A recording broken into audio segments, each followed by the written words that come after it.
አሰላሙ አለይኩም የተከበራችሁ ተመልካቾቻችን ከጠዋቱ 5 ሰዓት ነው። በከተማው ትልቅ ባንክ ውስጥ ተራና ቀለል ያለ ልብስ የለበሰና በእጁ የአረጀ ጥቅል የያዘ ሰው ገባ። ልክ ወደ ውስጥ እንደገባ በቦታው ላይ የተገኙ የባንኩ ደንበኞችና ሰራተኞች እንግዳ በሆነ ሁኔታ ይመለከቱት ጀመረ። የዚህ አዛውንት ሰው ስም አብዱል ቃድር ሳሂብ ይባላል። አብዱል ቃድር ሳሂብ በአንድ እጁ የሚመረኮዝበትን ከዘራ ይዟል። በሌላኛው እጁ ደግሞ ያንን ያረጀ ጥቅል ቀስ እያለ ለደንበኞች ወደ ተዘጋጀው ጠረጴዛ መራ። በዚህ ማስተናገጃ ጠረጴዛ ላይ አንዲት ሴት ሰራተኛ ተቀምጣለች። ስሟ አይሻ ይባላል። በባንኩ ውስጥ ያለ እያንዳንዱ ሰው አይኑ ያለው በአብዱል ቃድር ሳሂብ ላይ ነው። ቀስ በቀስ አብዱል ቃድር አይሻ ያለችበት ጋር ከደረሰ በኋላ በጣም በትህትና እንዲህ አላት። ይኸውልሽ እኔት ከአካውንቴ ጋር በተገናኘ አንድ ችግር ገጥሞኛል። በአግባቡ እየሰራልኝ አይደለም። ይህንን ብሎ አብዱል ቃድር ሳሂብ ጥቅሉን ወደ አይሻ ዘረጋላት። ነገር ግን አይሻ በአለባበሱ ሰውየውን በመገመት አባቴ ምናልባት ወደ ተሳሳተ ባንክ ሳይመጡ አልቀሩም፣ በዚህ ባንክ ውስጥ አካውንት ያለዎት አይመስለኝም አለች። በዚህ ጊዜ አብዱል ቃድር ሳሂብ ተረጋግተው እንዲህ በማለት መለሱ። የኔት አንዴ ብቻ ቼክ አድርጊልኝ፣ ምናልባት አካውንቴ በዚህ ባንክ ውስጥ ሊሆን ይችላል። አይሻ ጥቅሉን በመውሰድ አባቴ ይህንን ለመመልከት ጊዜ ይወስዳል፣ ስለዚህ ትንሽ መጠበቅ አለብዎት አለች። ይህንን ብላ አይሻ እና በባንኩ ውስጥ ያሉት ሌሎቹ ሰዎች በስራ ተጠመዱ። አብዱል ቃድር እየጠበቁ ቆሙ። ለተወሰነ ጊዜ ያህል ከጠበቁ በኋላ በድጋሚ እመቤት ለማናጀሩ ብትደውይልኝ ከእርሱ ጋር የምሰራው አንድ ስራ ነበረኝ፣ እስካሁን አላናገርኩትም አሏት በትህትና። ከዛም ያለ ፈቃዷ እየተደረደረች አይሻ ስልኩን አነሳችና ወደ ማናጀሩ ቢሮ ደወለች። የማናጀሩ ስም ሰይድ አህመድ ይባላል። ለማናጀሩም አንድ አዛውንት ሰው ሊያገኘው እንደሚፈልግ ነገረችው። ማናጀሩ ሰይድ አህመድ ከርቀት አብዱል ቃድር ሳሂብን ተመለከታቸው።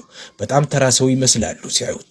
በስልኩ ማናጀሩ አይሻን ይህ የባንካችን ደንበኛ ነው ሲል ጠየቃት። ወይስ ዝም ብሎ በድንገት የገባ ደንበኛ ነው? አይሻም ጌታ የሱን አላውቅም፣ ነገር ግን አንተን ማግኘት እንደሚፈልግ እየነገረኝ ነው አለችው። ከዛም ማናጀሩ ሰይድ አህመድ እንደዚህ ላሉ ሰዎች ጊዜ የለኝም፣ እዛው እንዲቀመጥ አድርገው፣ ትንሽ ከተቀመጠ በኋላ በራሱ ጊዜ ይሄዳል አላት። የማናጀሩን መመሪያ በመከተል አይሻ አብዱል ቃድርን በእንግዳ መጠበቂያ ክፍል ውስጥ እንዲቀመጥ አደረገችው። አባባ እባክዎትን እዛ ይቀመጡ አለቻቸው። ካፍታ በኋላ ማናጀሩ ነፃ ይሆናል፣ ከዛም መጥቶ ያገኘዎታል አለች። አብዱል ቃድር ሳሂብ ወደ እንግዳ መቀበያው ስፍራ አመሩ። ከዛም አንድ ጥግ ላይ ካለ ወንበር ጋር ሄደው ተቀመጡ። ሰው ሁሉ አሁንም ድረስ በእሳቸው ላይ እንዳፈጠጠ ነው። ምክንያቱም ብዙውን ጊዜ ወደዚህ ባንክ የሚመጡት ደንበኞች ሁሉም ሱፍና ውድ ልብስ የለበሱ ናቸው። ነገር ግን አብዱል ቃድር የለበሱት ልብስ ተራና መናኛ ልብስ ነው። ይህም በሚያህል ባንክ ውስጥ የባንክ አካውንት ሊኖራቸው የሚችል ሰው ፈጽሞ አይመስሉም። ምክንያቱም ይህ ባንክ ብዙውን ጊዜ የሀብታም ሰዎችን የባንክ ሂሳብ የያዘ ስለሆነ። ለዚህም ምክንያት ነው አብዱል ቃድር የሁሉም ሰው የትኩረት ማዕከል የሆኑት። ሰዎች እየዞሩ እየተመለከቷቸው ስለ ሰውየው የተለያዩ ነገሮችን በሹክሹክታ ያወራሉ። እነዚህ ሹክሹክታዎች በአብዱል ቃድር ጆሮ ውስጥም ደርሰዋል። ግን ለዚህ ቦታ ሳይሰጡ ተራቸውን ዝም ብለው መጠበቅ ቀጠሉ። ካፍታ በኋላ ማናጀሩ ይመጣል። በቀጥታም ከእርሱ ጋር አወራለሁ በማለት አስቡ። በባንኩ ውስጥ በጁኒየር ፖዚሽን ወይም በዝቅተኛ መደብ የሚሰራ ሌላ ሰው ነበረ። ስሙ ኢምራን ይባላል። ኢምራን በዛ ጊዜ ወደ ውጭ ወጥቶ ነበረ። ከውጭ ወደ ውስጥ ሲመለስ እንግዳ መቀበያ ክፍል ውስጥ የተቀመጡ አንድ አዛውንት ሰው መኖራቸውን ልብ አለ። ሁሉም ሰው ወደ እርሳቸው እያፈጠጠና የተለያዩ ነገሮችን እያወራ ነበረ። አንዳንዶቹ ለማኝ ነው ሲሏቸው፣ አንዳንዶቹ ሰውየው በፍጹም በዚህ ባንክ አካውንት ሊኖራቸው አይችልም፣ እንዴት ሲጀመር እዚህ መጣ? ለምንስ የዚህ አይነት ሰው ውስጥ እንዲቀመጥ ይፈቅዱለታል? የዚህ አይነቱ ወሬዎች እየተወሩ ነበረ። ኢምራን ሁሉንም ነገር ሰምቷል። ከዛም ኢምራን በቀጥታ ወደ አብዱል ቃድር ሳሂብ ጋር ሄደና እንዲህ ሲል በአክብሮት ጠየቃቸው። አባባ ለምንድን ነው እዚህ የመጡት? እዚህ ምን ጉዳይ አለዎት? ኢምራን የዚህ አይነት ወሬዎቹን ሰዎቹ በመስማቱ ቅር ብሎታል። የአዛውንቱን ሁኔታ ተመልክቶ ትንሽ ምቾት ስላልተሰማው ነው ሊጠይቃቸው የከጀለው። አብዱል ቃድር ሳሂብ ማናጀሩን ማግኘት እንደሚፈልጉ ለኢምራን ነገሩት።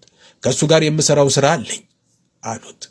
ይህንን ሲሰማ ኢምራን እሺ አባባ እባክዎትን ትንሽ እዚህ ይጠብቁ፣ አሁኑኑ ሂጄ ማናጀሩን አናግረዋለሁ አለ። ከዚህ በኋላ ኢምራን ወደ ሰይድ አህመድ የማናጀር ክፍል አመራ። ስለ ሽማግሌው ሰው ነገረው። ግን ማናጀሩ ሰይድ አህመድ ስለ ሽማግሌው ያውቅ ስለነበረ አውቃለሁ፣ እኔ ነኝ እዛ እንዲጠብቅ ያደረኩት፣ ትንሽ ከተቀመጠ በኋላ ይሄዳል አለው። ከዛም ለኢምራን ስለሌላ ስራው በመንገር አንተ ሂደህ ስራህን ስራ፣ ስለዚህ ጉዳይ መጨነቅ አያስፈልግም አለው። አሁን ኢምራን በሌላ ስራው ተጠምዷል። ይህ በእንዲህ እንዳለ አዛውንቱ ከተቀመጡበት ሳይነሱ ቀስ በቀስ 1 ሰዓት ገደማ አለፈ።